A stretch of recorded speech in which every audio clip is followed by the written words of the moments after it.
एकदा मी असंच केबिनमध्ये बसलो होतो, एक विद्यार्थी आला, अर्धा तास लेट आला होता. म्हटलं का लेट आलास?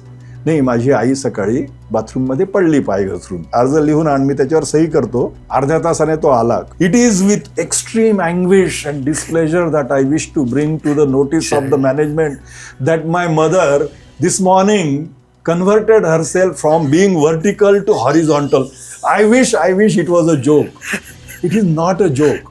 हे ChatGPTने त्याला दिलंय. मानवी बुद्धिमत्ता ही कधीही AI ने रिप्लेस होऊ शकणार नाही, असं माझं वैयक्तिक मत आहे. We call it artificial intelligence.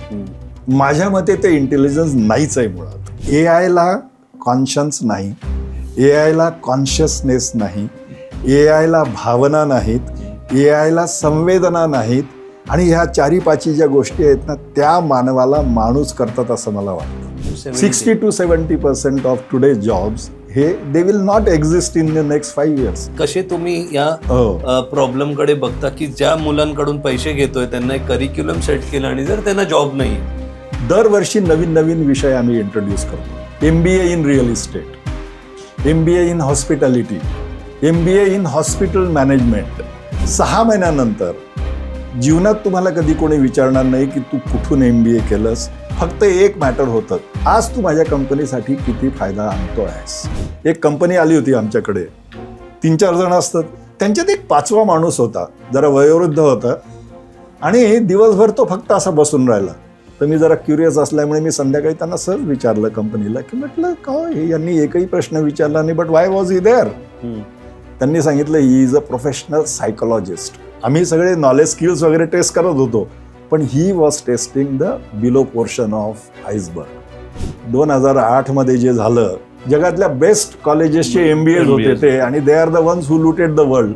म्हणून आम्ही त्यांना पहिल्या दिवसापासून बिझनेस एथिक्स शिकवतो. नंतर आम्ही त्यांना लाईफ मॅनेजमेंट सुद्धा शिकवतो, EQ, इमोशनल कोशंट. आणि म्हणून आमच्या कोर्समधलं प्लेसमेंटचं record I am very happy to say, गेल्या 20-25 वर्षामध्ये इट हॅज बीन 100%. तुम्ही कसं बघताय ChatGPT आणि AI नी गोष्टी स्टुडंटसाठी सोप्या झाल्यात का कठीण झाल्यात? विद्यार्थ्यासाठी सोपं झालंय, पण आमच्यासाठी कठीण झालंय. तू रात्री 3 वाजता जे बघत होतास त्याच्यापेक्षा मी तुला काय इंटरेस्टिंग देऊ शकतो, हे आजच्या प्रोफेसर्स, टीचर्स आणि सगळ्या अध्यापक प्राध्यापकांसमोरचं सगळ्यात मोठं चॅलेंज आहे असं मला वाटतं. Instagram has been officially declared as the worst addiction in the world. कारण त्याच्यावर जे दाखवलं जातं हे सगळं डिस्टॉर्टेड आहे. आय मीन ज्युवेनाईल क्राईम पासून ते अगदी चाइल्ड पोर्नोग्राफी वगैरे. तुम्हाला कल्पना आहे, जवळजवळ 3 लाख MBA निर्माण होत आहेत पूर्ण भारतामध्ये. They are not employable. कुठलाही विद्यार्थी आज जर बघतोय ज्याला चांगली नोकरी मिळवायची आहे, तर काय असते एम्प्लॉयबिलिटी? काय आहे तुम्हाला सर्वात मोठं, एक त्यांची चिंता आणि एक जी त्यांच्यासाठी दिसणारी खूप मोठी opportunity? How is social media when it comes to MBA student?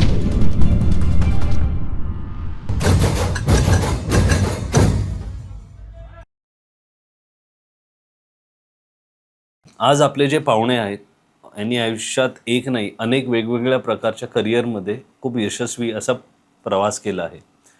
LIC आणि ICICI प्रुडेन्शियल सारख्या संस्थांमध्ये त्यांनी साधारण 17 वर्ष काम केलं. 50,000 पेक्षा जास्त इन्शुरन्स एजंटना ट्रेनिंग दिलं आहे, ते पण भारतात, भारताच्या बाहेर अनेक वेगवेगळ्या देशांमध्ये. कॉर्पोरेट क्षेत्रात तर अत्यंत सक्सेसफुल असं करिअर त्यांनी घडवलं, आणि जास्त करून असं करिअर झाल्यावर लोक निवृत्ती घेतात, म्हणजेच रिटायर होतात. पण त्यांनी रिटायर न होता शिक्षक म्हणून परत समाजाकडे वळून काम करण्याचं ठरवलं. आज ते MIT सारख्या प्रसिद्ध इन्स्टिट्यूटचे डीन आहेत, आणि अनेक मुलांना मार्गदर्शन करतात, शिकवतात. आज ते इकडे आलेत कारण AI, social media, screen time, communication skill, ethics अशा अनेक विषयांवर त्यांचे अनुभव आपण जाणून घेणार आहोत. तर स्वागत करूया अशा पॉडकास्टमध्ये अरुण पाटील सर यांचं. तर सर नमस्कार, आणि मराठी मोडच्या संवादमध्ये तुमचं खूप खूप स्वागत आहे. आता आम्ही इंट्रोडक्शनमध्ये तुमच्या सगळ्या जर्नीबद्दल बोललोच, आणि आज तुम्ही मराठी मोडच्या या मंचावर आलाय. तर सर्वात प्रथम कसा आहे तुमचा मूड? पहिला सगळ्यांना माझा नमस्ते. तुम्हाला माहिती आहे की नमस्ते हा संस्कृत शब्द आहे, नमः ते, आणि त्याचा फार सुंदर अर्थ आहे. माझ्या आतमध्ये वसत असलेला परमेश्वर आपल्यामध्ये वसत असलेल्या परमेश्वराला वंदन करतो, असा नमस्तेचा अर्थ आहे. म्हणून मी गेल्या 40 वर्षांमध्ये माझ्या जेव्हाही मीटिंग्ज असतात, लेक्चर्स असतात, भाषण असतं, क्लास सुरू होतो, ते नेहमी नमस्तेने सुरू होतं. तर आपल्या सर्वांना नमस्ते.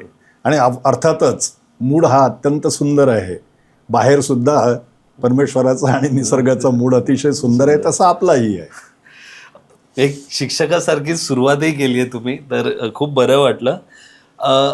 आज आपण सध्याच्या ह्याच्यात सुरू करूया की MIT सारख्या एक प्रेस्टिजियस इन्स्टिट्यूट आहे मुंबईची, त्याचे तुम्ही डीन आहात, त्याच्या PGDM या कोर्स. तर मला सांगा, आज जे विद्यार्थी आहेत, काय आहे तुम्हाला सर्वात मोठं एक त्यांची चिंता आणि एक जी त्यांच्यासाठी दिसणारी खूप मोठी अपॉर्च्युनिटी, जर आजचा विद्यार्थी आपण बघितला तर? हो, तर गेल्या 17 वर्षापासून मी आता MITमध्ये आहे. हजारो विद्यार्थी आले आणि गेले, परंतु गेल्या काही म्हणजे 4-5 वर्षामध्ये मला बराचसा बदल जाणवतो आहे या विद्यार्थ्यांमध्ये. आणि सगळ्यात महत्त्वाचा बदल मला असा जाणवतो आहे की त्यांचं ॲकॅडमिक्सवरचं लक्ष हे कमी झालेलं आहे. आणि त्याच्यासाठी सर्वात महत्त्वाचं कारण म्हणजे हे इन्स्ट्रुमेंट, किंवा आपण ज्याला टेक्नॉलॉजी म्हणतो, तंत्रज्ञान म्हणतो ते. त्यामुळे त्यांचा सिरियसनेस कमी झालेला आहे. जीवनाकडे बघण्याचा, शिक्षणाकडे बघण्याचा, नोकरीकडे बघण्याचा, फॅमिलीकडे बघण्याचा हा अतिशय सिरियसनेस कमी झालेला आहे. आणि ही मला एक फार मोठी चिंतेची बाब वाटते. फॉर एक्झाम्पल, काही वर्षापूर्वी ज्या विद्यार्थ्यांना नोकरी मिळायची नाही, ते आमच्याकडे एप्रिल-मे महिन्यामध्ये यायचे आणि म्हणायचे, sir what about my job.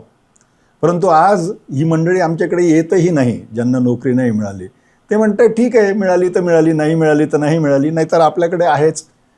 काहीतरी आपण रील्स बनवू, लोक लक्षावधी रुपये कमवत आहेत, आपणही कमवू, असं त्यांना वाटायला लागतं आहे. म्हणजे लोक कसे सचिन तेंडुलकर होण्यासाठी आणि अमिताभ बच्चन होण्यासाठी येतात आणि हजारो तरुणीही आपलं जीवन बर्बाद करून टाकतात, तसंच थोडंसं याच्यामध्ये होत आहे.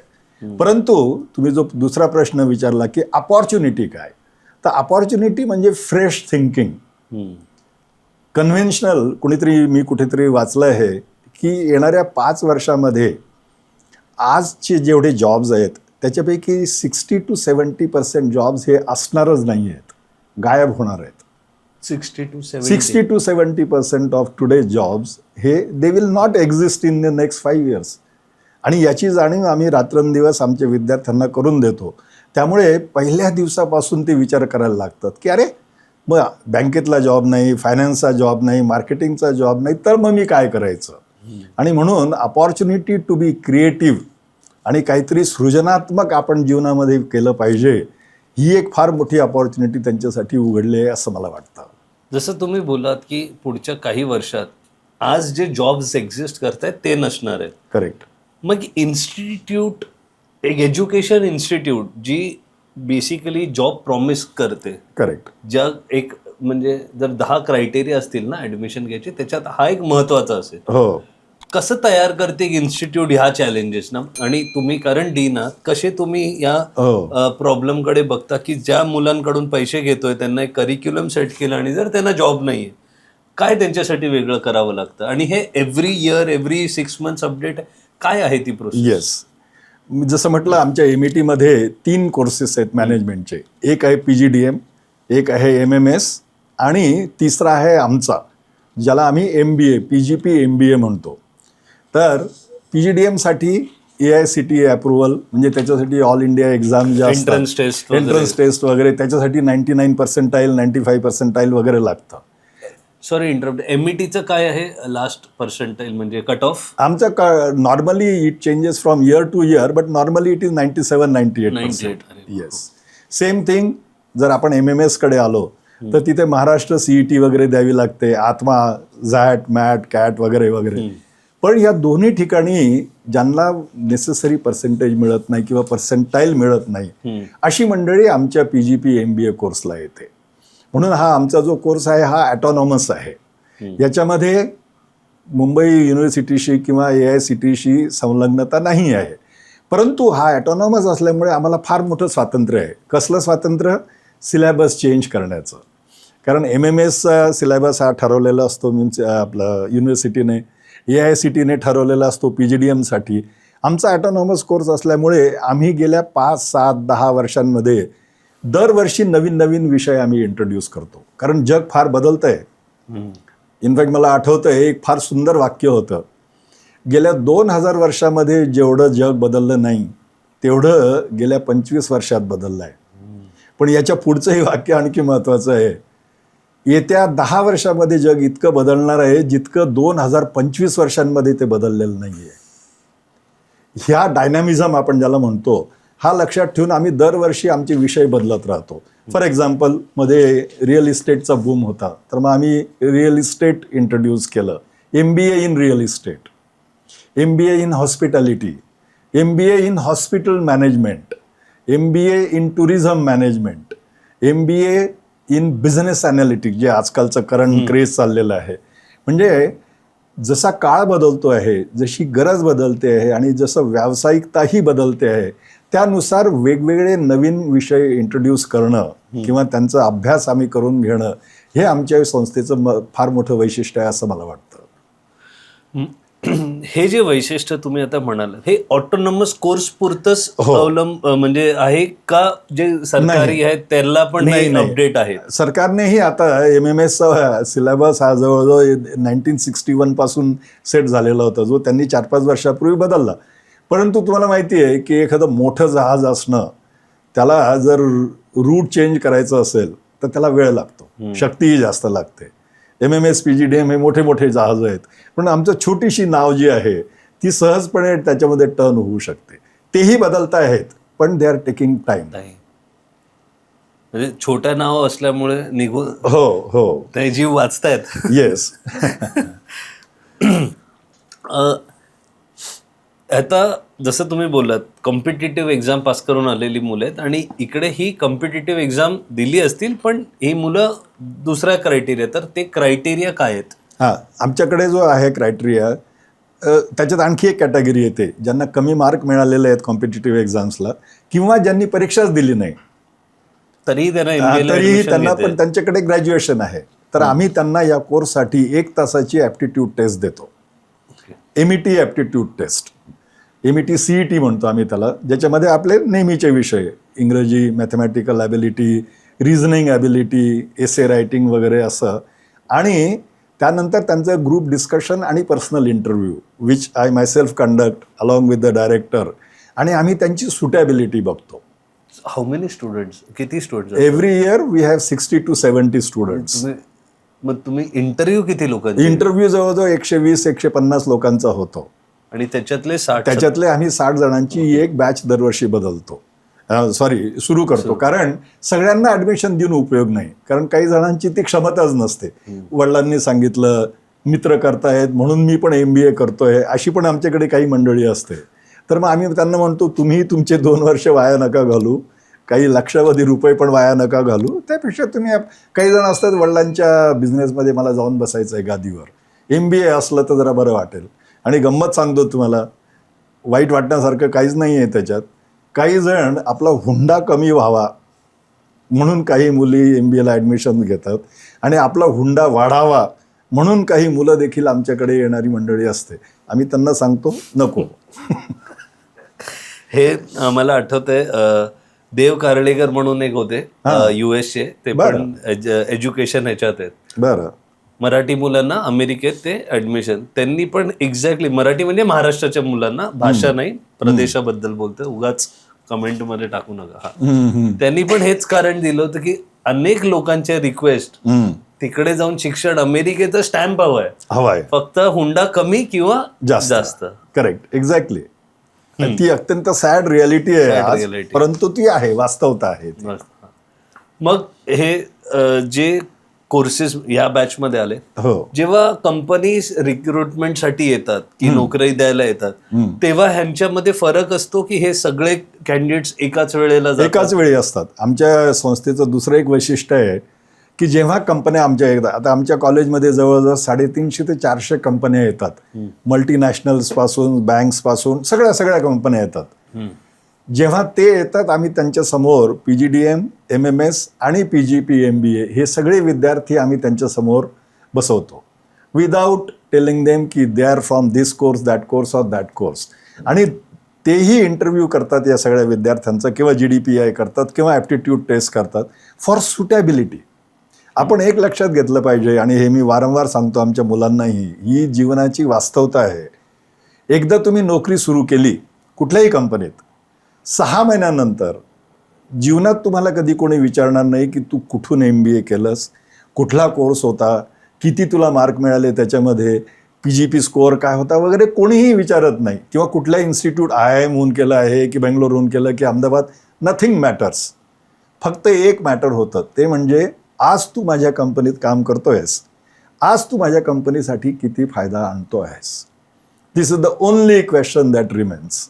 त्यामुळे आमचे हे जे ॲटोनॉमस कोर्सचेही विद्यार्थी आहेत ते बऱ्याच वेळा सिलेक्ट होतात विदाऊट PGDM किंवा MMS being selected, because they are companies बघतायत की आमच्यासाठी सुटेबिलिटी आहे की नाही, what will he bring to my table.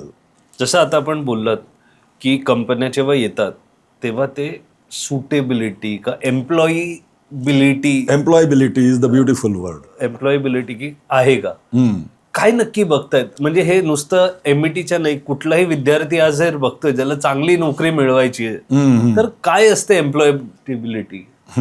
याच्यासाठी एक फेमस मॉडेल आहे ज्याला आम्ही म्हणतो मॅनेजमेंटमध्ये आस्क मॉडेल.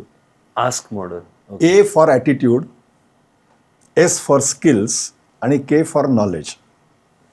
या तीनही गोष्टी ज्यांच्यामध्ये असतात त्यांना एम्प्लॉयबिलिटी आहे असं मानलं जातं कॉर्पोरेट वर्ल्डमध्ये. आता तुम्ही म्हणाल की मग याच्यामध्ये सर्वात महत्त्वाचं काय, नॉलेज की स्किल की attitude? What do you think? They think that it is the attitude that matters. तुमची जीवनाकडे बघण्याची, स्वतःकडे बघण्याची नजरिया काय आहे हा सर्वात महत्त्वाचा आहे. Are you positive minded or are you negative minded? कारण नॉलेज आणि स्किल्स हे नंतरही मिळू शकतं आपल्याला, परंतु ॲटिट्यूडच जर नसला, तुम्ही जसं म्हणत होता शरीर येत आहे नोकरीसाठी पण मन नाही आणि आत्मा तर तो बिचारा कुठे भटकत असेल त्याला कल्पनाच नाही.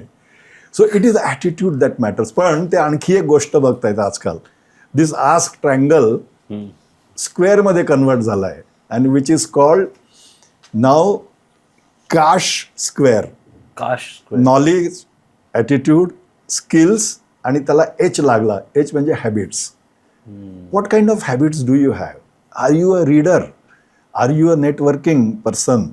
तुम्हाला लोकांना भेटायला आवडतं का? तुम्हाला लोकांमध्ये मिसळायला आवडतं का?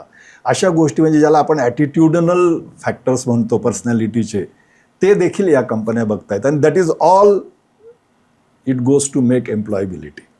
आज आपल्या MBAमध्ये तुम्हाला कल्पना आहे जवळजवळ 3 लाख MBA निर्माण होत आहेत पूर्ण भारतामध्ये. जवळजवळ 3,000 MBA कॉलेजेस आहेत आज. They are employment ready but they are not employable. हा फार मोठा आपल्या भारतासमोरचा प्रश्न आहे असं मला वाटतं. तुम्ही खूपच गंभीर प्रश्नाकडे गेला. प्रश्न कारण की जर आज प्रत्येक कॉलेज म्हटल्यावर फीज देऊन प्रत्येक पालक मुलांना घालते का, प्रत्येक मुलगा मुलगी जे कोण आहे या अपेक्षेने जातं की मला हे 2 वर्ष केल्यावर ह्या 4 पैकी 2 तरी गोष्टी नीट मिळतील. हो, की नॉलेज तर मिळेल, हो, थोडंफार स्किल पण मला पॉलिश करता येईल. कारण हॅबिट आणि ॲटिट्यूड साठी खूप वेळ गेलेला आहे त्याच्या आधी. म्हणजे ते काही 2 वर्षात तर बदलणार आहे. मग काय म्हणजे हे आव्हान कसं इन्स्टिट्यूट्सनी बघावं आणि काय करायला पाहिजे? करेक्ट. फारच सुंदर प्रश्न विचारला तुम्ही आणि रेलेव्हंट प्रश्न आहे तो. There is something called iceberg model. Iceberg तुम्हाला कल्पना आहे, 1 दशांश बाहेर दिसतो, 9 दशांश खाली असतो. टायटॅनिक बुडवणारा आपला. वरती जे दिसतं ते KS, नॉलेज आणि स्किल, आणि खाली जे असतं ते हे सगळं ॲटिट्यूड, हॅबिट्स, संस्कार, सेल्फ इमेज वगैरे वगैरे वगैरे हे सगळं आहे. तर 1950s आणि 60s पर्यंत कंपन्या ह्या नॉलेज आणि स्किल्स बघून नोकरी द्यायच्या, थिंकिंग की हे खालचं जे आहे ना ते आम्ही त्यांच्यामध्ये इन्स्टिल करू बाय ट्रेनिंग. मग नंतर त्यांच्या 70s 80s मध्ये असं लक्षात आलं की रे नाही, आपण फार मोठी घोडचूक करतो. We should be recruiting people for the unseen. आणि knowledge and skill can be given by training. म्हणून 90sच्या दशकापासून आता सगळ्या या कंपन्या यांच्यावर भर देत. मी तुम्हाला एक अत्यंत विनोदी उदाहरण सांगतो. एक कंपनी आली होती आमच्याकडे, 3-4 जण असतात, एच आर हेड, CEO वगैरे जे कोणी असतील इंटरव्ह्यू घेणारे. त्यांच्यात एक 5वा माणूस होता, जरा वयोवृद्ध होता आणि दिवसभर तो फक्त असा बसून राहिला. त्याने एकही प्रश्न विचारला नाही आणि ही वॉज जस्ट सायलेंट. तर मी जरा क्युरियस माणूस असल्यामुळे रिक्रुटमेंटच्या वेळेची रिक्रुटमेंटच्या पॅनलमधला हा 5वा माणूस. तर मी जरा क्युरियस असल्यामुळे मी संध्याकाळी त्यांना सहज विचारलं कंपनीला की म्हटलं का यांनी एकही प्रश्न विचारला नाही, but why was he there. त्यांनी सांगितलं he is a professional psychologist. He was deciding की हे जे खालचं आहे ना आईसबर्गचं ते या समोरच्या व्यक्तीमध्ये आहे की नाही. आम्ही सगळे नॉलेज स्किल्स वगैरे टेस्ट करत होतो, पण he was testing the below portion of iceberg. म्हणजे इथपर्यंत आज कंपन्या, कारण काय प्रॉब्लेम असा झालेला आहे की attitude, as you rightly sed, attitude आणि हॅबिट्स वगैरे या 2 वर्षात नाही टाकता येत. परंतु आमचा ॲटोनॉमस कोर्स असल्यामुळे आम्ही हे चॅलेंज स्वीकारलं. आम्ही म्हटलं की नाही, let us focus on this. Let us create holistic human being. एक संपूर्ण मानव निर्माण करणं हा आमच्या कोर्सचा उद्देश आहे. फक्त नॉलेजेबल मार्केटर म्हणा किंवा अकाउंटंट नाही. म्हणून आमच्या कोर्समध्ये आम्ही काही विशेष विषय टाकले जे आय एम ग्लॅड टू से मी स्वतः शिकवतो. बिझनेस एथिक्स, व्यावसायिक नीतिमत्ता. कारण 2008 मध्ये जे झालं जगाचं इकॉनॉमिक मेल्टडाऊन झालं, that is because who are this people. जगातल्या बेस्ट कॉलेजेसचे MBAs होते ते, आणि they are the ones who looted the world. त्यांनी जगाचा सत्यानाश केला, इकॉनॉमीज बर्बाद केल्या त्यांनी. म्हणून एथिक्स ज्याला आपण म्हणतो, business ethics is the foundation of management. म्हणून आम्ही त्यांना पहिल्या दिवसापासून बिझनेस एथिक्स शिकवतो, व्यावसायिक नीतिमत्ता. नंतर आम्ही त्यांना लाईफ मॅनेजमेंटसुद्धा शिकवतो, जो आज भारतामध्ये कुठल्याही MBA कॉलेजमध्ये विषय शिकवला जात नाही, कुठेच नाही. Life management. त्याचं काय धारणा आहे, अहो तुम्ही बिझनेस तर मॅनेज करू शकाल, what about managing yourself, managing your own life. मग त्याच्यामध्ये आमचे असे अत्यंत वेगवेगळे मॉड्यूल्स असतात. For example EQ, emotional quotient, you must have heard, emotional intelligence, how to deal with stress, how to deal with office politics, how to deal with work life balance. हे असे जे विषय जे कुठेही शिकवले जात नाही, असे विषय आम्ही त्यांना 2nd सेमिस्टरमध्ये देतो. 3rd सेमिस्टरमध्ये we give them life skills, जीवन जगण्याची कौशल्ये. म्हणजे फॉर एक्झाम्पल हॅबिट्स कशा फॉर्म करायच्या, नंतर इंटरव्ह्यूला कसं बसायचं, पर्सनॅलिटी कशी डेव्हलप करायची. So like this we are trying to introduce the lower portion of the iceberg in our course. आणि म्हणून आमच्या कोर्समधलं प्लेसमेंटचं record I am very happy to say, गेल्या 20-25 वर्षामध्ये इट हॅज बीन 100%. आमचा एकही विद्यार्थी विना नोकरी राहत नाही. काही जण आपल्या आपल्या वडिलांच्या बिझनेसमध्ये जातात, परंतु बाय चॉईस झालं, दॅट इज बाय चॉईस. पण अदरवाईज सगळ्यांना नोकरी मिळते. MIT कॉलेजमध्ये रिक्रुटमेंटला जेव्हा रिक्रुटमेंट बघून जे काही स्टुडंट्स घेत आहेत, तुम्हाला नोकरी मिळणार जर तुम्ही पूर्ण करिक्युलर कम्प्लीट करून परीक्षा दिल्या. Correct. That is our attraction. हा, तर आपण जेनजी आणि याच्याबद्दल बोलतोय. हो. आता AI खूप मोठ्या प्रमाणात गेले काही वर्षात म्हणजे आपल्याला ते दिसतंय की आता आलंय. म्हणजे एकेकाळी लांब होतं, पण नाव आपल्या डे टू डे ह्याच्यात प्रत्येक गोष्टीत AI आलंय. मुलांसाठी पण आणि एक एज्युकेशन इन्स्टिट्यूट म्हणून आपण कसं बघतो ह्याच्याकडे, AI ची जी रेव्होल्युशनच म्हणू शकतो आपण जे झालंय. एक्झॅक्टली. आता याच्याविषयी मी बरंच वाचन केलं जेव्हा हे AI सुरू झालं ना गेल्या 3-4 वर्षापूर्वी. आजकाल तर ते आणखीनच जास्त झालंय. ChatGPT काय, क्लाउड काय, हे काय ते काय सगळं. We call it artificial intelligence. माझ्या मते ते इंटेलिजन्स नाहीच आहे मुळात. We have given it a wrong name. Artificial ते जरूर आहे, पण इंटेलिजन्स नाही आहे. का? इंटेलिजन्स म्हणजे बुद्धिमत्ता आपण ज्याला म्हणतो, त्याची साधी व्याख्या अशी आहे की जीवनामधले जे आपले समस्या असतात, प्रॉब्लेम्स असतात, त्यांना सोडवणं याच्यासाठी जी आपल्याला परमेश्वराने दिलेली क्षमता असते ती आपली बुद्धिमत्ता आहे. हे जे करताय आज AI, हे आपणच दिलेल्या इन्स्ट्रक्शन्स आहेत, आपणच दिलेलं मेकॅनिकली सोल्युशन्स ते देत आहेत. सो AI इज रिझनेबल आणि आवश्यक अप टू सम लेवल असं मला वाटतं. म्हणजे repetitious jobs, boring jobs, very hard jobs किंवा dangerous jobs like going in to the fire किंवा going in to the war also, तिथे ठीक आहे तिथे. परंतु मानवी बुद्धिमत्ता ही कधीही AI ने रिप्लेस होऊ शकणार नाही असं माझं वैयक्तिक मत आहे. माझ्याशी बरेच लोक सहमत होत नाही, ती गोष्ट वेगळी. कारण काही लोकांना असं वाटतंय की नाही उद्या सगळं AI विल टेक ओव्हर, मानवी बुद्धिमत्तेची काही गरजच राहणार नाही असं लोकांना वाटतंय. किंबहुना काही बऱ्याचशा कंपन्या अशा आहेत गेल्या 3-4 वर्षामध्ये त्यांनी आपली स्टाफ स्ट्रेंथ कमी केली, थिंकिंग की आता AI आहे आपल्याकडे, उगीच कशाला पाहिजे हे. आज त्यांच्या लक्षात येत आहे की no, it was a very wrong strategy. अतिशय चुकीचा निर्णय आपण घेतलेला आहे. जसं झालं होतं ना ते कोविड नंतर वर्क फ्रॉम होम, कंपन्यांना वाटलं की अरे चांगली गोष्ट आहे, आपला खर्चही वाचतोय, वीज वाचते, हे ते सटरफटर. आणि इवन टेक कंपन्यांनी म्हणजे विप्रो हे ते इन्फोसिस त्यांनी सुद्धा लोकांना घरून काम करण्याची परवानगी दिली होती, वर्क फ्रॉम होम. आजची काय अवस्था आहे? एव्हरी कंपनी, प्रत्येक कंपनी इन्सिस्ट करते की नाही तुम्ही ऑफिसला या, ते work from home we don't want. असंच या AIचं येत्या 3-4-5 वर्षात होईल असं मला वाटतंय. It's a good help, supporting चांगलं आहे.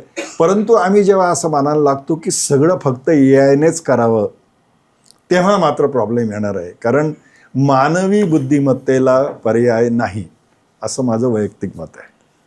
आपली कामं दुसऱ्याला करायला लावणं, जर हेच इंटेन्शननी AI कोणी वापरत असेल तर ते फारच सुंदर, चुकीचं आहे. अतिशय सुंदर. AI ला पण जर नोकर बनवायला गेला तर तो एवढा इंटेलिजंट आहे की तो नोकर नाही होणार. आणि मध्ये एक कोट वाचला होता मी, we build AI so they could help us in our work and we could paint, write book or read. उलटा झालाय, AI पेंटिंग करताय, AI रायटिंग करताय आणि आपली आणि आमची कामं ज्याच्यासाठी AI बनणं ते आम्हालाच करावी लागतात. So exactly. आणि AIच्या आणखी 2 डेंजर्स आहेत. One is suppose they start thinking on their own. आज आपण ते काय करतायत, आपण ज्या इन्स्ट्रक्शन्स की इन केलं आहे तेवढंच होत आहे. Suppose AI is develop to such a level की ते आपले स्वतःहून विचार करू शकतील. And tomorrow if they reach that level, आणि मग जर त्यांना असं वाटलं, त्या इंडिपेंडंट रोबॉटला जर असं वाटलं, हे this mankind is no good man, let's get rid of this mankind, ते can get rid of it. कारण त्यांना तेवढी ती संधी असेलच ना, त्यांच्याकडे उपकरणंही असतील. कारण AIला कॉन्शन्स नाही, AIला कॉन्शियसनेस नाही, AIला भावना नाहीत, AIला संवेदना नाहीत. आणि ह्या 4-5 ज्या गोष्टी आहेत ना, त्या मानवाला माणूस करतात असं मला वाटतं. म्हणून AI is a good servant but a very bad master. आणि फॉर्च्युनेटली टुडे बरेचसे लोक म्हणजे जे टेक्नॉलॉजिकल एक्सपर्ट्स आहेत तेही हळूहळू या व्ह्यूपर्यंत यायला लागलेले आहेत की there needs to be regulation for AI. आणि बऱ्याचशा कंट्रीजने रेग्युलेशन ठेवलेलं आहेत आज. So that is the danger I anticipate. मला काय वाटतं या जगामध्ये ना असे फॅड्स येत असतात, technology fad, real estate boom, computer boom, finance boom. तसा हा AIचा एक बूम आहे. ट्रेंड, जसा ट्रेंड अगदी. येस. आणि तुमचा हा कार्यक्रम मला याच्यासाठी सुद्धा आवडला की आपण याच्यामध्ये इंग्रजी शब्दही वापरू शकतो. कारण नाही तर मग फार कठीण होतं. आणि काही इंग्रजी शब्द इतके साधे असतात ना की त्यांच्याऐवजी जर तुम्ही मराठीत बोलण्याचा प्रयत्न केला तर तो विचित्र. फॉर एक्झाम्पल, रेल्वेचा सिग्नल असतो बघा, त्याला मराठीत काय म्हणतात माहितीये? अग्निरथ गमना गमन विश्राम धाम भय सूचक दर्शक ताम्र पट्टिका. हे कोणा सांगितलं तो मम म्हणेल. तर त्याच्यापेक्षा आपला सिग्नल बरा आहे ना, म्हणून मला अत्यंत कम्फर्टेबल वाटतं हे. आणि मी जेव्हा काही ठिकाणी जातो ना मराठीमध्ये भाषण करायला, मी तेव्हा त्यांनाच तेच सांगतो. उगीच म्हणजे मराठीचा जरूर अभिमान असावा, प्रश्नच नाही, पण दुराभिमानही असू नये की मी माझ्या बोलण्यामध्ये एकही उर्दू म्हणा, फारशी म्हणा, इंग्रजी म्हणा, हिंदी म्हणा शब्द येऊ देणार नाही. शेवटी भाषेचं काम काय? कम्युनिकेशन, संवाद. जोपर्यंत संवाद होतोय, संवाद हा कधी कधी शांततेतून होऊ शकतो. Silence is the best speech, somebody says. मुखी लोक पण संवाद साधतात. हो, तर हो, संवाद अगदी, अगदी, साधला- अगदी, प्रश्नच आणि नाही. म्हणजे कारण आम्ही मराठी मूळ साहित्य संमेलन आणि ह्याच्यामध्ये पण बरेच ऍक्टिव्ह असतो. मराठीचा शब्दकोशही अपडेट झाला नाही. तर नाही आज अजून, आपल्याला जर हां. शब्द हवे जरी असतील तरी जायचं कुठे? जायचं कुठे?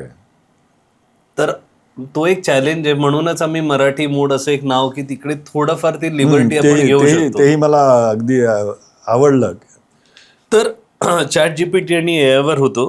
तर तुम्ही कसं बघता चॅट जीपीटी आणि एआय नी गोष्टी स्टुडंटसाठी सोप्या झाल्यात का कठीण झाल्यात, एक विद्यार्थी म्हणून? अरे फारच सुंदर प्रश्न. अगेन, विद्यार्थ्यासाठी सोपं झालंय पण आमच्यासाठी कठीण झालंय. आमच्यासाठी म्हणजे एज्युकेशनल इन्स्टिट्यूट आणि प्रोफेसरसाठी. 2 उदाहरणं देतो. MBA कोर्समध्ये त्यांना प्रोजेक्ट रिपोर्ट तयार करावा लागतो, इंटर्नशिप, एक 60-70 पानाचा. प्रॅक्टिकल कुठल्या तरी कंपनीत काम करायचं आणि त्याच्यावर एक रिपोर्ट बनवायचा. त्याचा एक फॉर्मॅट असतो, 16-17 पेजेसचा format. Data collection, data analysis, problem framing वगैरे वगैरे मॅनेजमेंटचं. गेल्या 2-3 वर्षापासून काय झालंय माहिती आहे? स्टुडंट तर जात आहेत, काम करता आहेत, पण तो जो रिपोर्ट येतो आहे तो मात्र चॅट जीपीटीने लिहिलेला रिपोर्ट येतो आहे. They have not understood anything of that. They have only experienced it. त्याचा अनुभव त्यांनी घेतला, पण लिहिण्याची क्षमता गेली आहे त्यांची. आजच्या शिक्षणाचं दुसरं दुर्दैव बघा, 4 महिने म्हणजे सेमिस्टर संपेपर्यंत ते कधीही पेनला हात लावत नाहीत. आणि परीक्षा या मात्र अजूनही पेन आणि पेपरवरच आहेत. त्यांना लिहिण्याची सुद्धा सवय नाही. हा, टाईप करण्याची सवय आहे मोबाईलमध्ये म्हणा किंवा याच्यामध्ये, परंतु लिहिण्याचं काय? आणि असं सायकोलॉजिकली आणि फिजिओलॉजिकलीही प्रूव्ह झालेलं आहे की आपण जेव्हा लिहितो तेव्हा जो आपला अनुभव असतो तो 1000 पट जास्त इंटेन्स असतो हे टाईप करण्यापेक्षा. नंबर 2, विचित्रपणा सुरू झाला आहे या चॅट जीपीटीमुळे. अगेन एक मी उदाहरण सांगतो. एकदा मी असंच केबिनमध्ये बसलो होतो, एक विद्यार्थी आला, अर्धा तास लेट आला होता. सर, मला प्रोफेसर येऊ देत नाही आहेत आतमध्ये. म्हटलं का? मी लेट आलो. म्हटलं का लेट आलास? नाही, माझी आई सकाळी बाथरूममध्ये पडली पाय घसरून, त्यामुळे मला तिला हॉस्पिटलला वगैरे न्यायचं होतं. म्हटलं अरे जेन्युइनला, खरं का? हो म्हणे सर, खरं. मग तू एक काम कर, बाहेर जा, एक कागद घे, त्याच्यावर अर्ज लिहून आण, मी त्याच्यावर सही करतो आणि मग professor will allow you to come in. हा गेला तर अर्धा तास पत्ताच नाही. अरे म्हटलं हा गेला कुठे? अर्ध्या तासाने तो आला. आमच्या कॉम्प्युटर लॅबमध्ये जाऊन एक मोठं लेटर टाईप करून आला तो.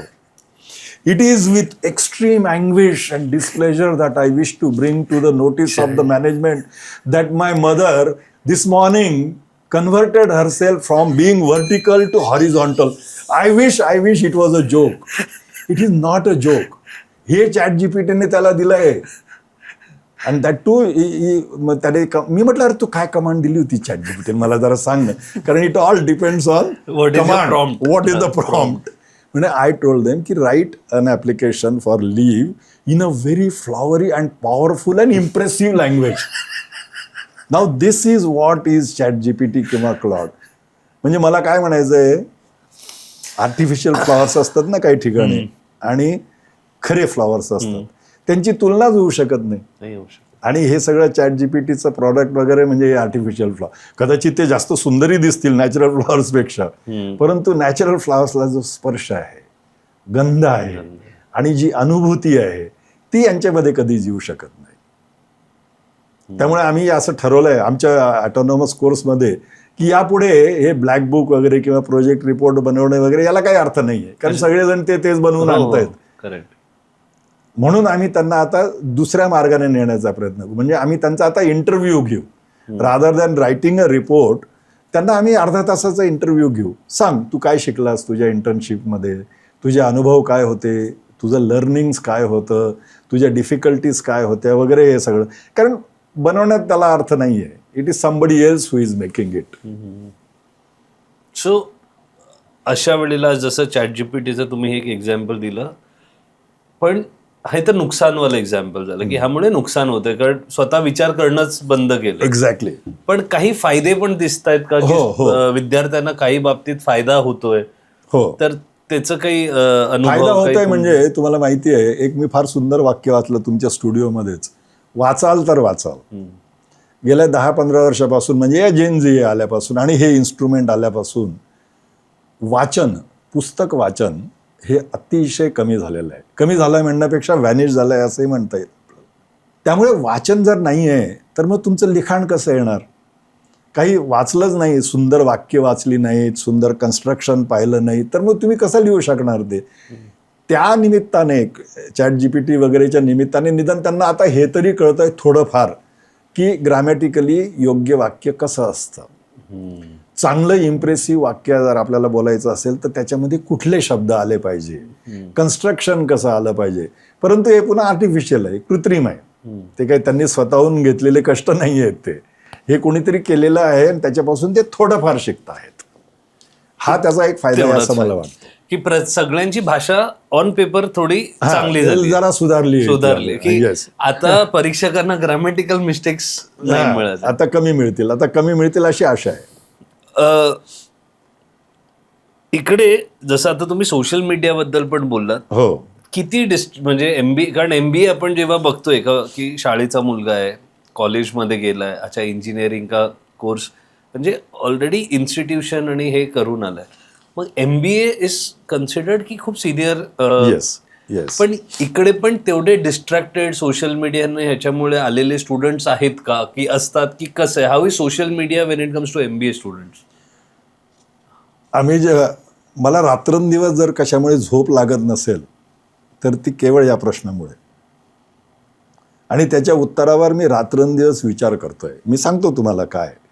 आम्ही जेव्हा इंटरव्ह्यू घेतो विद्यार्थ्यांचा, की बाकीचे प्रश्न विचारतो वगैरे, एक माझा नेहमी प्रश्न असतो त्यांना, तुम्ही दररोज या सोशल मीडियावर किती वेळ घालवता? आणि याच्याविषयी बरेचसे रिपोर्ट्स पण आलेले आहेत, जगभरातून आले आहेत, भारतात आलेले आहेत. 7 to 8 hours on social media. 7 ते 8 तास. आता त्याचे फिजिकल तोटे काय, मान दुखणे, डोळे दुखणे, हे होतं वगैरे, ते सगळं सोडा, त्याच्याविषयी मला एवढी काळजी नाही आहे. कोविडमध्ये तुम्हाला कल्पना आहे 60% school children got specs because day in and day out they were seeing दिस.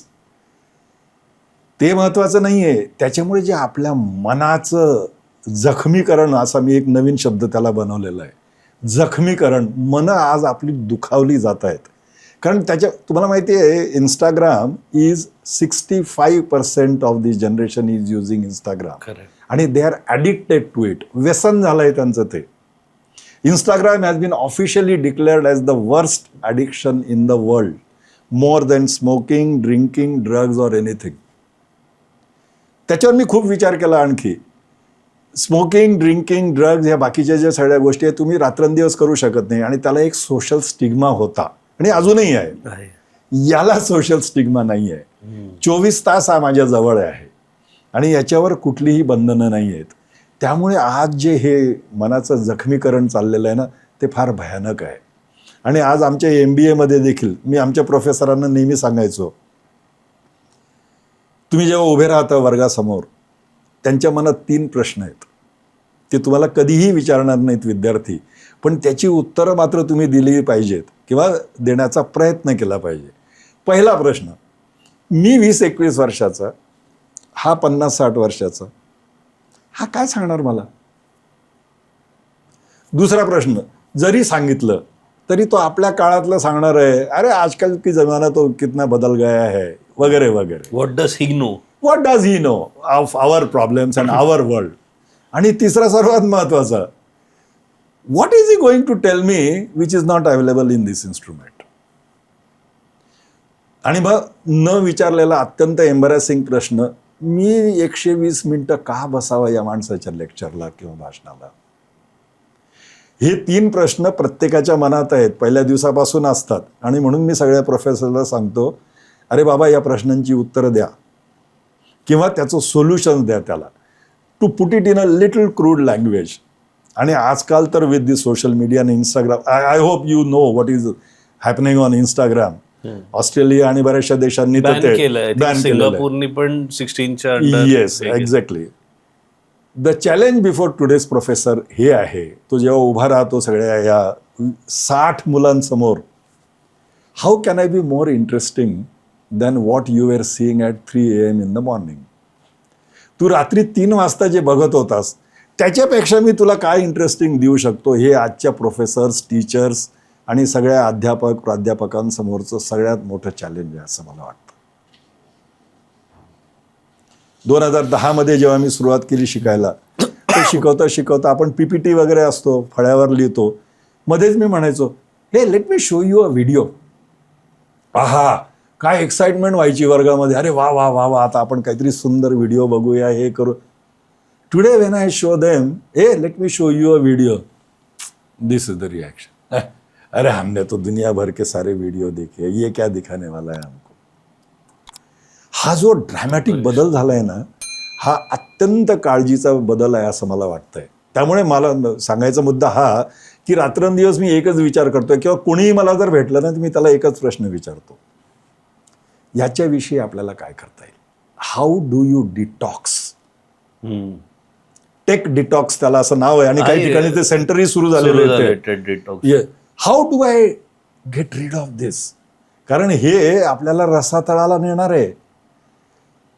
त्यांची मतं, त्यांचे सगळं हे नुसतं रेडीमेड तिथून येत आहे. आणि to be very honest and to be very frank with you, their views about family, their views about sex, their view about life, ही सगळी डिस्टॉर्टेड होत आहेत हो. कारण त्याच्यावर जे दाखवलं जातं हे सगळं डिस्टॉर्टेड आहे. Correct. I mean juvenile crime पासून ते अगदी चाइल्ड पोर्नोग्राफी वगैरे, this is what is going to destroy our generation. Alpha, beta, gamma जे अजून यायचे आहेत त्याचे. This is the biggest worry according. आणि माझं जर तुम्ही जर मला विचारलं तर ban is not the solution. बरेच जण म्हणतात की बुवा गव्हर्नमेंटने बॅन करायला पाहिजे. कुठलीही गोष्ट बॅन केली की त्याच्यासाठी काहीतरी उत्तर कसं शोधायचं याच्या आपण एक्सपर्ट आहोत त्याच्यामध्ये. पेरेंटल गायडन्स आणि parental leading by self example seems to be my only solution so far. आज काय बघाय, एखाद्या 2-3 वर्षाच्या मुलाच्या हातामध्ये सुद्धा ती आई देऊन टाकते मोबाईल. कारण तिला स्वतःला बघायचं असतं. म्हणजे तोही खेळेल आणि मीही माझं बिझी राहीन. अरे त्याला जवळ घेऊन त्याला गोष्टी सांगणं, त्याच्याशी प्रेम करणं, त्याला स्पर्श करणं, हे आईवडिलांनी नाही केलं तर कोण करणार आहे मग. So parents have to lead by self example. You can't say की. आणि काही पेरेंट्स तर मोठ्या गर्वाने सांगतात, माझा मुलगा ना 1.5 वर्षाचा मुलगा दूधच पित नाही टॉम अँड जेरी पाहिल्याशिवाय. अरे you are showing him this instrument at that age, he will be addicted for life. आणि मला असं वाटतं तुम्ही याच्यावर तुमच्या चॅनलनुसार सुद्धा की हा विषय जरा तुम्ही फार गंभीरपणे घेऊन बऱ्याचशा एक्सपर्ट लोकांशी याच्यावर चर्चा करा, त्यांची मतं जाणून घ्या, त्यांची सोल्युशन्स जाणून घ्या. Because I think this is the biggest theft for the future.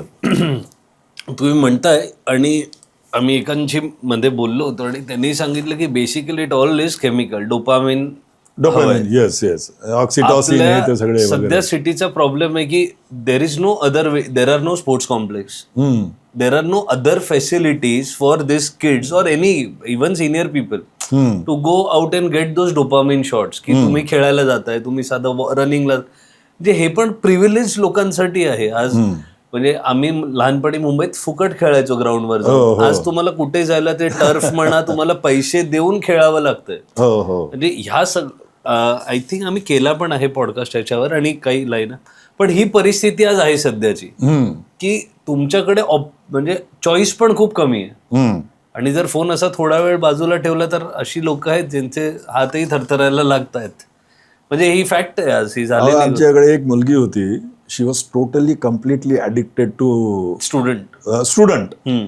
आणि माझ्या वर्गामध्ये मी 120 मिनिटं कोणालाही मोबाईल वापरू देत नाही. किंबहुना त्यांना जर एखाद्याची बेल वाजली तर it will be confiscated for 48 hours, during which time he will die or she will डाय. त्यामुळे कोणी वापरत नाही. पण ही इतकी ॲडिक्टेड होती ना की ती आपल्या याच्यामध्ये इथे ठेवून माझं लक्ष नाही असं बघून तिचं आपलं चालायचं. मी बऱ्याच वेळा तिला पकडलं. शेवटी माफ केलं होतं, पण शेवटी मी तिला म्हटलं की नाही, I will take this phone. आणि मी तो घेतला.